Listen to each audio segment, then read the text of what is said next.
Magandang araw. Ako po si Isabel Cornal at ito ang UPTV Online Profiles Student Edition. Sa araw na ito ay tatampok natin ang isang mag-aaral na ginamit ang pagkanta para mas lalo pang marinig ang kanyang boses. Panoorin natin ito. Suave, witty, and humorous. Those are the words often used to describe Rafael Gutierrez, also known as Pael. Although inclined in the musical arts, Pael is a third-year BS Computer Engineering student at UP Diliman. A songwriter and the lead vocalist of the Silef band, he captivates his audience with his vocal prowess and powerful use of humor. But outside the limelight, Pael's life is no joke. In order to pay for his education, he found himself joining singing contests, which paved the way of his solo singing career. In 2012, Pael won first runner-up in the first ever Sing at Ning Search for the Ultimate Voice. Sabi nila, pagkanta daw parang lingwahe ng iyong kaluluwa. Naniniwala ako doon. Nagre-react yung kaluluwa ko sa iba't ibang sounds. At pag kumakanta ako, sarap sa pakiramdam. Para kang nasa langit, di ba? Diligent working student, award-winning performer, is scholar ng bayan. UPTV Online Profiles is proud to present Mr. Rafael Gutierrez.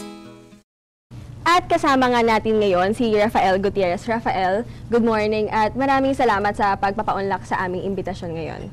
So, itinatag nyo yung Silef Band noong high school, tama?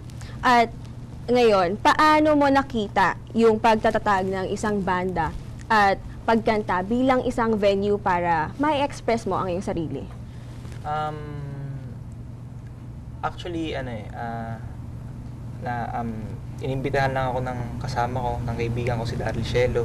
Tapos, pinarinig niya sa akin yung original compositions niya. At, ayun, nakita ko ng potential yun para, tapos pareho kami ng wavelength, kumbaga. Parang pareho kami ng gustong iparating. Kaya sabi ko, malaki potential nito para gawing venue to express ourselves. Okay. So, sumali ka sa Sing at Ning, the Search for the Ultimate Voice ng The Peninsula Manila. At isa itong paraan para mas maiparinig mo ang iyong boses.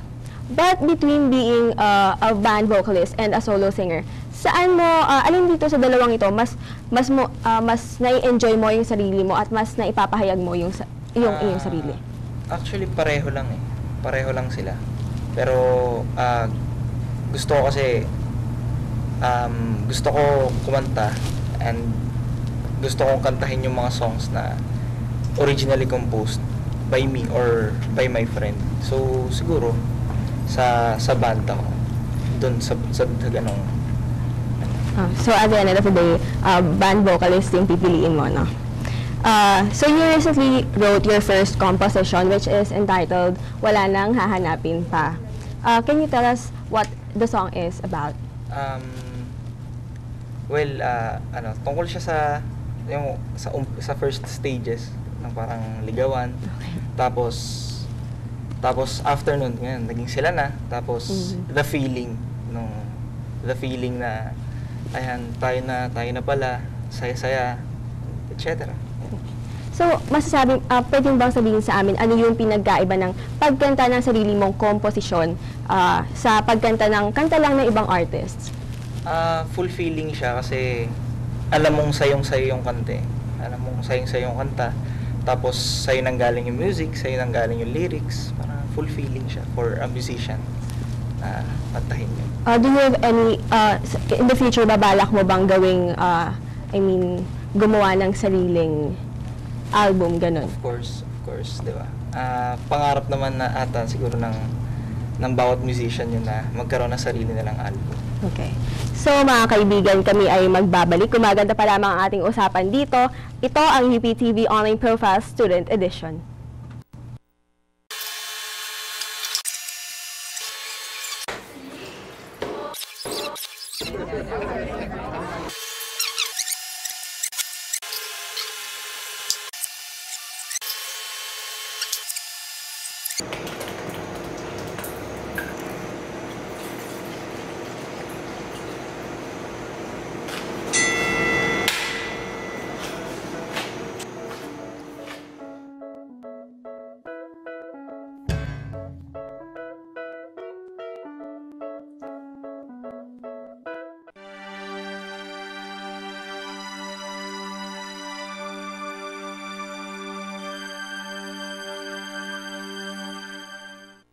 Welcome back to UPTV Online Profile Student Edition. Ako po muli si Isabel Cornal at kasama pa rin natin si Rafael Gutierrez, isang scholar singer at isang band vocalist.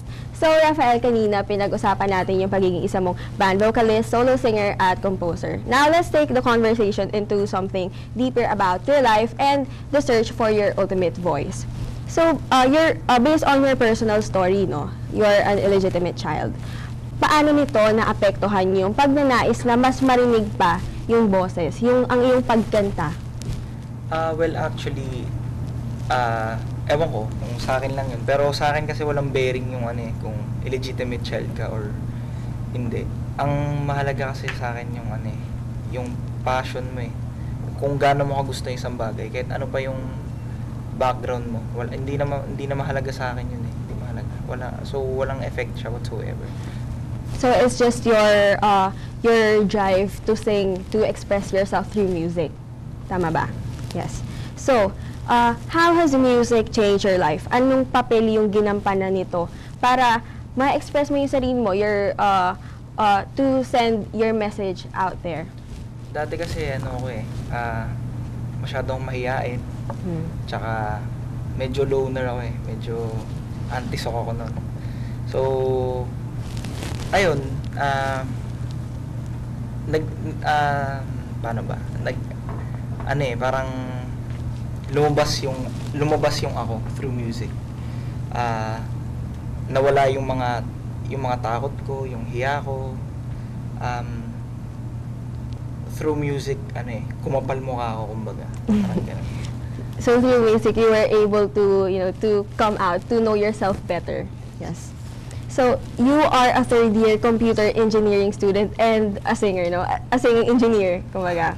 So, in the future, saan mo mas nakikita yung sarili mo? As an engineer or as a singer? As a singer, siguro. Ayun, as a singer. Kasi, yun yung gusto ko eh. I mean, yun yung passion ko, yun yung gusto kong career, kumbaga. Pero, 'di ba? At least kung if everything comes to worse, 'di ba? May babagsak ka naman. So, pero if ever your singing career booms, no? You get contracts and all. Plano mo bang magkaroon ng parang side ng parang racket ganon bilang isang engineer sa isang firm or feeling ko hindi na lang muna siguro. Siguro. So, for my last question, ano ang masasabi mong ultimate voice mo, yung tatak mo bilang isang singer na iba ka sa kanila? Emotion siguro. Emotion. Tsaka for every cover songs kasi sinisiguro ko parang inaaral ko na mabuti yung lyrics, inaaral ko na mabuti yung melody. Titingnan ko kung paano ko may po-pronounce yun, paano ko i-emphasize yung certain word, yung important words, how can I color it, how can I paint it. Yun. Yun yung mga tinuro ko sa akin ng mga prof, mga teachers ko. So, yun siguro yung magiging tatak ko kung paano ko i-interpret, kung paano ko i-paint yung music na gagawin ko. So, you make your song your own. Yeah. Okay. Rafael, maraming salamat sa pagsama sa amin ngayon at lalong-lalo sa mga ibinahagi mo sa aming karanasan at aral, no? At dahil hindi namin mapapalampas ang pagkakataon na magkaroon ng isang singer bilang isang guest, pwede mo ba kaming bigyan ng isang sample dyan? Okay, sige. The first time I fell in love was long ago. I didn't know how to give my love at all. The next time I settled for what felt so close, but without romance you're never gonna fall. After everything I've learned, now it's finally my turn. This is the last time I'll fall in love. Ayan, muli, Rafael, maraming salamat. Mayroon tayong kanya-kanyang talento at karanasan sa buhay na siyang magiging dahilan upang mas makilala natin ang ating sarili. At tulad ni Rafael, pagkakataon nating gamitin ang mga ito upang hanapin at iparinig ang ating boses. Muli, ako si Isabel Cornal at ito ang UPTV Online Profiles Student Edition.